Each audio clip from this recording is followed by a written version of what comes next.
அறிவார்ந்த பெருமக்களே, முதல் முறையாக இந்த வள்ளலார் திருச்சபையில்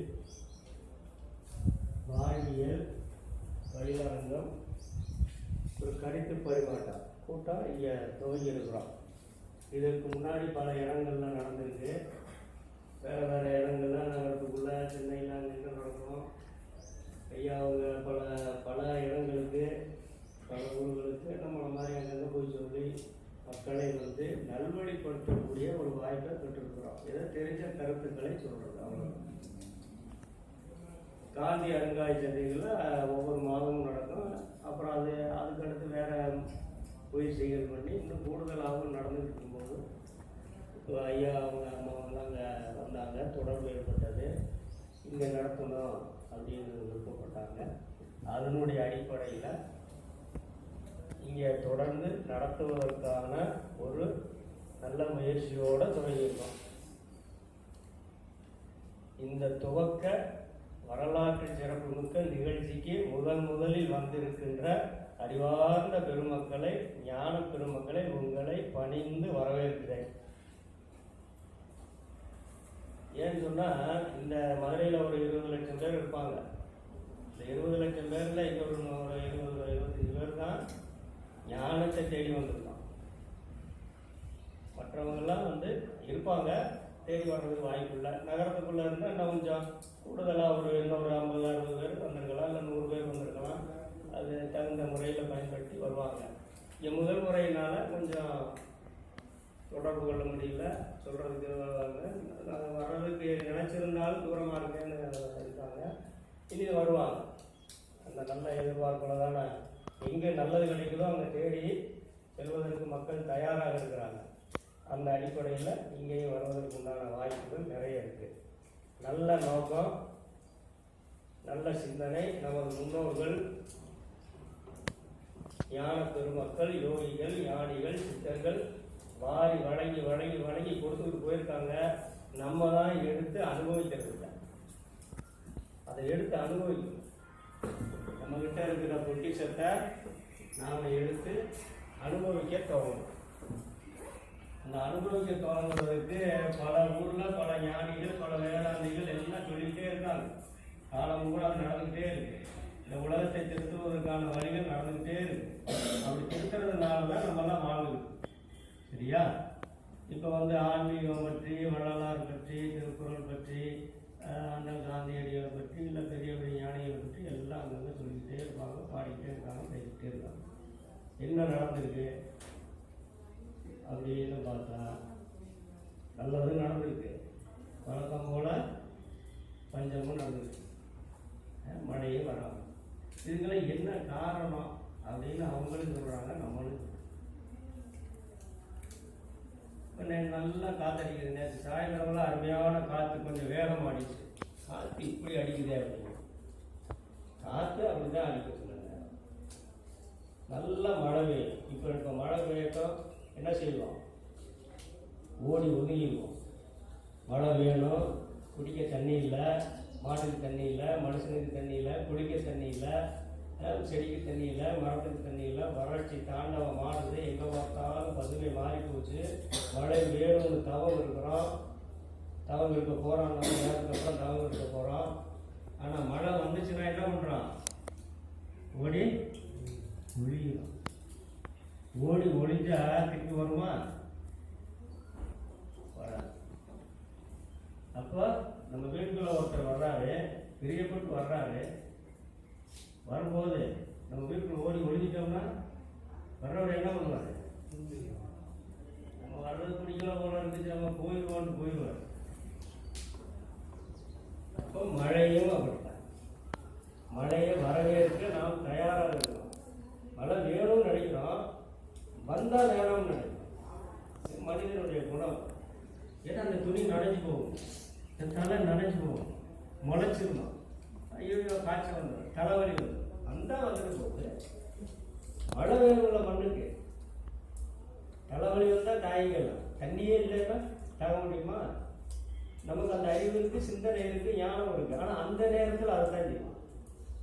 ஏன்னா மனிதனை மாதிரி ஒரு பெரிய ஞான சிந்தனை உள்ளவன் உலகத்தில் எந்த உயிரினும் கிடையாது. இருக்கக்கூடிய உயரிய சிந்தனை மனிதன் தான் தெய்வமாக முடியும், வேறு யாரும் எந்த பிறகு ஆக முடியாது. ஆனால் மனிதனை மாதிரி கேடு கட்ட ஜென்மமும் உலகத்தில் கிடையாது, உலகத்திலே கிடையாது. இந்த மாதிரி ஒரு முட்டாள்தனமான ஈனத்தனமான மனிதர்களும் உலகத்தில் எந்த மிருகமும் கிடையாது. மனிதனை விட உயர்ந்த பிறப்பு எதுவும் கிடையாது, அவனை விட தாழ்ந்த பிறப்பு எதுவும். அப்படி ஒரு வாழ்க்கை நிலைய மனிதர்கள் நாம தேர்ந்தெடுத்து காரணம் நம்முடைய அறிவுன்னு சொல்றோம் இல்லையா? இந்த அறிவை வச்சா நம்முடைய வாழ்க்கை உயர்ந்திருக்கணுமா இல்லையா? நம்ம முன்னோர்கள் 100 ஆண்டுகள் வாழ்ந்தாங்க, 150 ஆண்டுகள் வாழ்ந்தாங்க. அதுக்கு முன்னாடி 200 ஆண்டுகள் வாழ்ந்தாங்க, 300 ஆண்டுகள் வாழ்ந்தாங்க, 1000 ஆண்டுகள் வாழ்ந்துருக்கிறாங்க, அதற்கு மேலே வாழ்ந்துட்டு இருக்காங்க. இப்போ நம்ம வாழ முடியுதா? நம்ம அறிவில் சிறந்து வளர்ந்துருக்கிறோம்னு சொன்னால் நம்மளுடைய வாழ்க்கை சிறந்து இருக்கணும். நம்ம வாழ்க்கை சிறந்து இருந்தால் தான் நம்மளுக்கு அறிவு வளர்ந்துருக்குன்னு அர்த்தம். இப்போ நம்ம வாழ்க்கை வாகனத்தில் தான் சிறந்துருக்கோம். கடைசியில் பார்த்தா அணுகுண்டில் கொண்டாந்து நிப்பாட்டியிருக்கோம். இன்றைய அறிவு எங்கே நிற்குது? அணுகுண்டை தயார் பண்ணி வச்சிருக்கான். எதுக்கு? வாழ வைக்கிறதுக்கா? அழிக்கிறதுக்கு. இந்த அறிவு மனிதனை வாழ வைக்கிற. எங்க பார்த்தாலும் அவசரம், எங்க பார்த்தாலும் அவசர புத்தி, எங்க பார்த்தாலும் கோபம், எங்க பார்த்தாலும் பிரச்சனை, தனக்குத்தானே பிரச்சனை, கணவனுக்கு மனைவிக்கும் பிரச்சனை, அம்மா அப்பாவுக்கும் பிரச்சனை, அண்ணன் தங்கச்சிக்கும் பிரச்சனை, சம்பந்திகளுக்கும் பிரச்சனை, புருஷ பொண்டாட்டிக்கும் பிரச்சனை, வேலைக்கு போனால் அங்கே பிரச்சனை, கோயிலுக்கு போனாலும் பிரச்சனை, எங்கே போனாலும் பிரச்சனையாக இருக்கு. இது என்ன தீர்வு? இது என்னதான் பண்றது? நாம் எப்படி வாழ்ந்து கொள்ளும்? சமுதாயத்தை திருத்தணும் அப்படிங்கிறதுல ஒவ்வொரு மனிதனுக்குள்ள அக்கறை வேணும். அந்த அக்கறையினால தான் இந்த இடத்துல இன்றைக்கு இந்த நிகழ்வு தோணும். இது தேவையா அவங்களுக்கு? தர்மலிங்கம் ஐயாவுக்கும் அவங்க துணைவியார் அவங்க வாடி இருக்கிற பணத்தால பேங்க்ல போட்டு வச்சு வட்டியை வைத்துட்டு ராஜ வாழ்க்கை வாழலாம். இப்போ எனக்கு தேவையா? நான் வாழ்க்கை உங்களுக்கு தேவையா? என்று உட்காந்து ஒரு நல்ல சிந்தனை, ஒரு நல்ல நோக்கம், ஒரு நல்லது செய்வோமே, ஒரு நல்ல சிந்தனை ஏற்றுக்கொள்வோமே, நம்ம கொடுப்போமே அப்படிங்கிற சிந்தனை. இதை நாம் ஒரு சின்ன அளவில் புரிஞ்சுக்கிறதுக்கு முயற்சி பண்ணுறோம். சின்ன அளவில் புரிந்து கொள்வதற்கு முயற்சி பண்ணுறோம். அப்புறம் எழுதிக்கலாமா? மறக்காமல் உங்கள் முகவரியை கொடுத்து போயிருங்க. எல்லாரும் நிறைவு பெற்று போகும் உங்கள் முகவரி, உங்கள் ஃபோன் நம்பரு எல்லாரும் மறக்காமல் ஒரு 5 நிமிஷம் ஆனாலும் கடைசி நேரத்தில் கொடுத்துட்டு போயிருங்க. அப்புறம் தொடர்பு கொள்வதற்கு எல்லாரும் அதுக்கு தான். அடுத்தடுத்து நல்ல நிகழ்வுகள்லாம் வரும்போது உங்களை ஈஸியாக தொடர்பு கொண்டு அழைக்கிறதுக்கு வாய்ப்பு வரும். அம்மாவா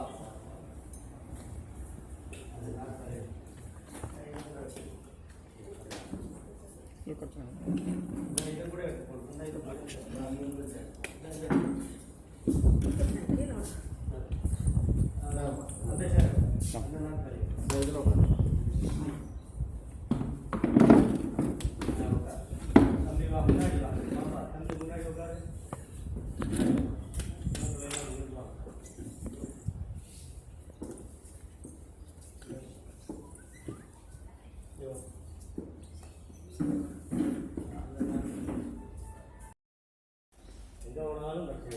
இங்கே வந்தாக்கா பிரச்சனை இருக்காது. அதனால நீங்கள் தைரியமாக வரலாம். இப்போ என்ன பிரச்சனை உங்களுக்கு? நிலவேம்பு கஷாயம் கொடுத்தாங்க, அதான் பிரச்சனை. எப்படி இருந்துச்சு? நல்லா இருந்துச்சா? நல்லா இனிப்பாக இருந்துச்சா? பேசுங்க.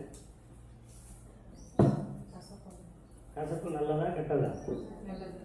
அதனால் நல்லா ரசித்து சாப்பிட்டீங்க. சாப்பிட்றதுல தான் இருக்கு, கசப்பு கொடுக்கறதுல. கசப்பு ஒரு குழந்தைக்கு தாய் கசப்பு மருந்து கொடுக்குறாங்கன்னா 3 விஷயம் இருக்கணும். என்னது? குழந்தைக்கு நோய் இருக்கணும், அப்புறம் அந்த நோயை போக்கணும், அப்புறம் அந்த குழந்தை மேலே தாய்க்கு அக்கறை இருக்கணும். இது 3 இருந்தால் அந்த குழந்தைக்கு கசப்பு மருந்தை கொடுக்குறாங்க. அது குடிச்சிச்சுன்னா நோய் தீரும். இந்த டாக்டர்லாம் மருந்து மாத்திரை கொடுக்குறாங்க பார்த்தீங்களா, போட்ட உடனே முழுங்கிருக்கும். கொஞ்சம் தாமதச்சுன்னா என்ன ஆகுது, உடனே நீ எந்த நோய்க்கு மாத்திரை வேணாலும் போடுங்க. இப்போ இருந்து எந்த நோய்க்கு மாத்திரை போட்டாலும் அந்த மாத்திரை கஷ்டம். சக்கரை வியாதிக்கு மாத்திரை போடுங்க, அதுவும் கஷ்டம். தலைவலிக்கு மாத்திரையை வாங்கி கொடுங்க, அதுவும் கஷ்டம். முழங்கால் வலிக்கு மாத்திரையை வாங்கி கொடுங்க, அதுவும் கஷ்டம். முதுகு வலிக்கு வாங்கி கொடுங்க, அதுவும் கஷ்டம். கிட்னி ஃபெயிலியருக்கு மாத்திரை கொடுத்தாங்கன்னா அதுவும் கஷ்டம். ஏன்னா எல்லாத்துக்குமே கசப்பு மாத்திரைன்னா அப்புறம் என்ன தனித்தனி வியாதியே. அப்ப கசப்புக்குள்ள அந்த நோய் போக்குவதற்குண்டான ரசாயன கிருமிகளை மருத்துவத்தை கலந்துருக்காங்க. இதுவும் தெரியாம இருக்கிறதுக்கு, நம்மளை ஏமாத்துறதுக்கு அது மேல கொஞ்சம் இனிப்பை தடவிருப்பாங்க. தடவைனா அந்த பாக்கெட்லேயே அது வந்துடும். அந்த கசப்பு அந்த இனிப்பு தீர்வுகளும் முடியும். இல்லாட்டி கஷ்டம், பயங்கரமாக கஷ்டம். அப்போ கசப்பை இனிப்பில் தடவி கொடுப்பது மருத்துவரின் வேலை, சரியா, நல்லதுக்காக. ஆனால் இந்த ஆங்கில மருத்துவ மாத்திரை பாருங்க, அது இங்கே மருந்து மாத்திரை சாப்பிட்றவங்களும் இருக்கலாம். கொஞ்சம் புரிதலுக்காகத்தான். நம்ம எல்லா மருத்துவத்திலையும் நல்ல மருத்துவ முறை இருக்குது, ஒவ்வொன்றிலையும் ஒரு சிறப்பு இருக்குது. ஆனால் எல்லாத்தையும் ஏற்றுக்கொள்ள முடியாது. இந்த ஆங்கில மருத்துவத்தை அறுவை சிகிச்சைக்கு உண்டான வாய்ப்பை பயன்படுத்தி கொள்ளலாம். ஏன்னா அது இப்போ நம்மகிட்ட இல்லை, இருந்தது நம்மகிட்ட. மூலிகை வைத்தியம் அதெல்லாம் அந்த காலத்தில் நம்ம முன்னோர்கள் அறுவை சிகிச்சையை செஞ்சு எல்லாமே ஒட்ட வச்சுருக்காங்க. அந்த மாதிரி தைலம்லாம் இருக்குது, இலையெல்லாம் இருக்குது, எல்லாம் நடந்திருக்கு. ஆனால் இப்போ அதை மறக்கடிச்சுட்டாங்க. வெள்ளைக்காரர்கள் ஆட்சி வந்திருந்தா இந்த நம்மளுடைய தமிழ் பாரம்பரிய முறைகளை கூட அழிச்சு ஒழிச்சு கடத்தி கொண்டு போயிட்டாங்க. அது வெள்ளைக்காரன் மட்டும் இல்லை, 2000 ஆண்டுகளுக்கு முன்னாடியே நம்மளுடைய அத்தனை பண்பாட்டு முறைகளையும் அழிச்சு ஒழிச்சு கொண்டு போயிட்டாங்க. எல்லாத்தையும் விட்டு நீங்கள் நடுத்தரவில் அழிக்கிறோம், தேசங்கள் அழிக்கிற மாதிரி. அப்போ இந்த மறுபடியும் நம்ம ஜல்லிக்கட்டு மாதிரி வீட்டில் எடுக்கணும், எல்லாத்தையும் வீட்டில் எடுக்கணும். நம்முடைய மருத்துவம், நம்முடைய உணவு, நம்முடைய வாழ்க்கை, நம்முடைய சிந்தனை, நம்முடைய வாழ்வியல், நம்முடைய அறிவு, நம்முடைய ஞானம் எல்லாமே போச்சு, அத்தனையும் போயிடுச்சு. மிருகத்தை விட கேவலமாக சூழ்நிலை நம்ம வாழ்ந்துட்டோம். இதெல்லாம் சிந்திச்சு இறை வாழ்க்கை, இறையில் போச்சு, ஆன்மீகமும் போச்சு. ஆன்மீகம்னா என்ன அப்படிங்கிற உண்மைத்தனமான ஆன்மீகமே இப்போ நம்மளுக்கு சொல்லி தர்றது. யாராரோ ஆன்மீகம், யாராரோ கோயிலும், யாராரோ பண்ணி, யாராரோ என்னமோ நடந்துருக்கு. ஆன்மீகம்னா என்ன அப்படிங்கிறதே நம்மளுக்கு சொல்லி தரல இல்லையா? அந்த சாமி கும்பிட்றதான் தேங்காய் வாங்கி போய் சாமி கும்பிட்றோம், அவ்வளோதான். வரி கேட்டால் போட்டு சொல்கிறோம், திருவிழா நடந்தால் போயிட்டு வரணும், அவ்வளோதான். அதுக்கு மேலே ஆன்மீகம்னா என்ன அப்படிங்கிறது இன்னமும் முழுமையாக ஒரு சிலர் அங்கங்கே கற்றுக் கொடுக்குறாங்க, அவ்வளோதான். பூராமே ஏமாற்று. இப்போ இதெல்லாம் நம்ம தெரிஞ்சுக்கிறோம். கலந்துரையாடனாக்கா இதெல்லாம் நாம் தெளித்து மிக சிறந்த அறிவாளியாகி சிந்தனையாளராகி மிக உயர்ந்த வாழ்க்கை தரத்தை நாம் ஏற்படுத்திக். இந்த வாழ்க்கை தரத்தை அரசாங்கம் நமக்கு கொடுக்காது, அது தெளிவாக தெரிஞ்சுக்கணும். எந்த அரசாங்கமும் சரி நமக்கு நல்ல வாழ்க்கையை கொடுக்காது, நம்மளை அடிமையாகவே வைத்திருக்கிறோம். இதுதான் அரசாங்கத்துடைய குணம். அது இந்த காலத்தில் வேற வழியே இல்லை. இந்த மருத்துவத்துறை எடுத்துக்குவோம், இப்போதைக்கு நம்ம அதை எடுத்துக்குவோம். இந்த மருத்துவம், வாழ்வியல் அப்படிங்கிறத எடுத்துக்குவோம். நிறைய இருக்கு, கொஞ்சம் அதுலேருந்து அப்படியே போவோம். ஏன்னா வந்தவங்க எல்லாம் கிட்டத்தட்ட எல்லாருமே ஒரு புதிய ஒரு அணுகுமுறை தான். காந்தி மியூசியம் அங்கெல்லாம் நிறைய பேர் வந்தவர்களே வந்திருப்பாங்க. இங்கே கொஞ்சம் புதுசாக இருக்கிறதால அதுலேருந்து தோணும். இப்போ காலையில் எந்திரிச்சிடும். காலையில் எந்திரிச்சோன்னு என்ன பண்ணுறோம்? என்ன பண்ணுறோம் சொல்லுங்க? வெளிக்கு போகிறோம், சரியா? மலம் கழிக்கிறோம். காலை கடனை முடிச்சிடும். யார் காலை கடன்லாம் முடிச்சிடுறது? கை தூக்குங்க, சும்மா வைக்கக்கூடாது. எந்திரிச்சோடனே வெளிக்கு போகிறவங்க கை தூக்குங்க. பரவாயில்ல, நிறைய பேர் இருக்கிறாங்க, பரவாயில்ல, நல்லவங்க இருக்காங்க. ஒரு 2-3 பேர் தான் கை தூக்காங்க. காலை எழுந்தவுடன் மலம் கழிப்பதுதான் முதல் வேலையாக ஒரு மனிதனுக்கு இருந்தால் அவனுக்கு நோய் வருவதற்கு வாய்ப்பு. காலையில் எப்படி வெளிக்கு போகணும்? எந்திரிச்ச உடனே வெளிக்கு போகக்கூடாது. மலம் ஒரு மனிதனை எழுப்பணும். தூங்கிட்டே இருக்கும்போது அவனுக்கு மலம் வந்து அவன் எந்திரிச்சான்னு சொன்னால் 3:30லேருந்து ஒரு 4:30 மணிக்கு எந்திரிச்சிட்டான்னா, எந்திரிச்ச உடனே அவன் மலம் கழிக்க போகிறான்னா அவன் அற்புதமான உடம்பு அவனுக்கு இருக்குன்னு அர்த்தம். சரி, மலம் வந்து எழுப்பலை, இவனே எந்திரிக்கிறான்னு வச்சுருக்கேன். இவன் எந்திரிச்ச உடனே நேரம் எங்கே போகணும்? கழிப்பறைக்கு போகணும்.